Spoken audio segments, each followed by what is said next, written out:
Bonjour, alors nouvelle rencontre sur cet espace Hauts-de-France au sein du FIC. Jérémy Cousin. Jérémy, Bonjour. tu es patron de CIV. Oui, tout à fait. Alors, qui est CIV? Une entreprise de 44 ans, une entreprise que mon père a créée en 1974, que j'ai repris avec mon frère Sébastien il y a de ça quelques années, puisque moi j'y suis quand même depuis 20 ans. Et on est un acteur aujourd'hui dans les Hauts-de-France, mais aussi sur le territoire français et européen, de data center et de construction en propre de data center. Alors c'est du clé en main, c'est quoi votre rôle? Alors c'est du clé en main en termes de data center. Oui. Aujourd'hui on construit, on le sait, le I-levé d'origine c'était conçoit, installe et vérifie. Conçoit, le bureau d'études installe les équipes et vérifie les équipes maintenance. Et donc en fait dans les années 2000 à 2007, on s'est rendu compte que les clients ne souhaitaient plus avoir de salle informatique chez eux parce qu'il n'y avait plus de sens à l'histoire. Et donc on a ubérisé notre métier et de cette ubérisation on s'est dit il faut qu'on se transforme aussi. Et donc on a construit notre premier data center sur l'île, à Saint-Gand-en-Mélantois exactement, une surface d'environ 3000 m². Alors ta vision de la transformation numérique, de la digitalisation de l'entreprise, du tout cloud aujourd'hui, c'est quoi? Aujourd'hui, il y a véritablement des choses qui se sont tramées, du fameux tout cloud. Il y a plusieurs lois qui entrent en Europe et en France, qui disent qu'un SI doit aussi rester sur un territoire. Par contre, d'un point de vue commerce, il y a deux grands acteurs mondiaux qui sont Amazon et Alibaba. Donc je comprends tout à fait qu'aujourd'hui, tout ce qui va être marketplace, c'est beaucoup plus intéressant d'aller sur des Amazon ou des Alibaba parce que c'est là où les gens vont acheter demain. On était le territoire des centres commerciaux. Aujourd'hui, ce sont des centres commerciaux numériques. Et donc, force est de constater que même moi, j'achète aussi sur des plateformes de type numérique. Donc, je n'ai pas d'a priori par rapport à ça. Par contre, on se rend compte que dans une entreprise, on a tout un savoir-faire, métier, une connaissance marketing, une avancée produit, des hommes et des femmes qui ont des fiches de paye, qui ont des contrats de travail. Et ça ne pourra pas, à mon sens, compte tenu des lois, la RGPD qui va arriver, les lois sur la notion de sensibilité sur l'Europe et la France, font qu'il y a des SI qui devront rester sur un territoire. Et de ce fait, qu'est-ce qui se passe? Dans nos data centers qui sont complètement neutres, on a créé des écosystèmes avec 100, 200 acteurs différents, spécialisés dans des anciennes méthodes que s'appelle par exemple la S400 en mode cloud, que s'appelle l'AX en mode cloud, que s'appelle aussi des VM en mode cloud privé ou public. Et donc ce ne sont pas des actions réalisées par CIV, mais ce sont des actions réalisées par des acteurs qui veulent, dans la sensibilité environnementale, se dire je veux que mes produits cloud, AS400 ou autres, santé, ne soient pas impactants d'un point de vue énergétique. Alors le sujet de l'efficience énergétique est un vrai sujet pour toi, enfin, tu es très sensible.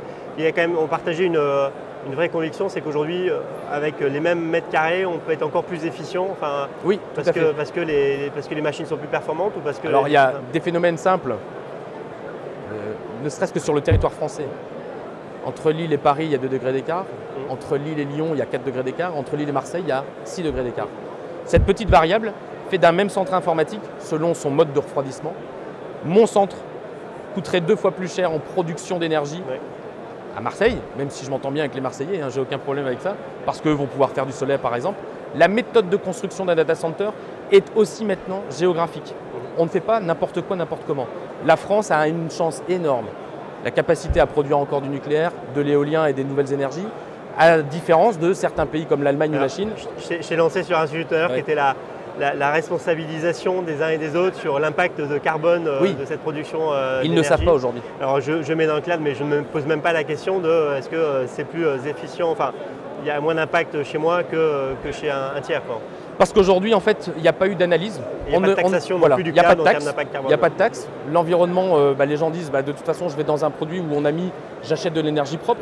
Donc le client me dit, moi, là-bas ou ailleurs, ils achètent de toute façon de l'énergie propre. C'est comment je consomme.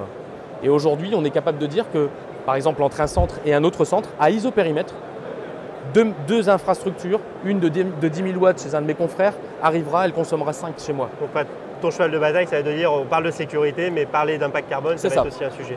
L'impact carbone et la sécurité, bien évidemment. L'innovation, elle est où chez CIV aujourd'hui? L'innovation, c'est de pouvoir aider et accompagner aujourd'hui. Alors on le fait, on a commencé sur le territoire africain, c'est-à-dire de proposer de la même façon notre capacité à aider les implantations de data centers selon un modèle efficient en fonction d'une géolocalisation sur la planète.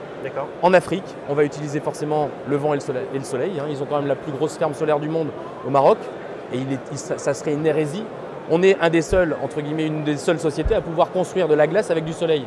Je m'explique, des fermes solaires, on peut mettre des systèmes où on va créer de la glace et pouvoir refroidir des data centers dans le désert avec. Donc ça, c'est faisable.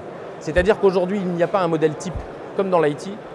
L'IT e-commerce se fait sur Amazon Alibaba. La construction de centres informatiques et leur efficience. Une Tesla, excusez-moi de la marque, mais en Allemagne ou en Chine où ils sont alimentés avec du charbon, devient une voiture qui est très carbonique. Et donc, on doit avoir du sens sur à quel endroit de la planète je me situe.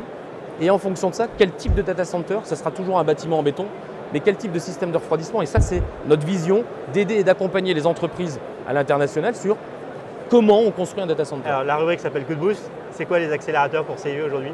Les accélérateurs seraient d'avoir, j'oserais dire, un grand acteur de cloud qui dit j'ai besoin d'un CIV pour construire mes data centers sur la planète. Ça serait un vrai coup de boost parce qu'aujourd'hui, on construit nous-mêmes et on remplit nous-mêmes.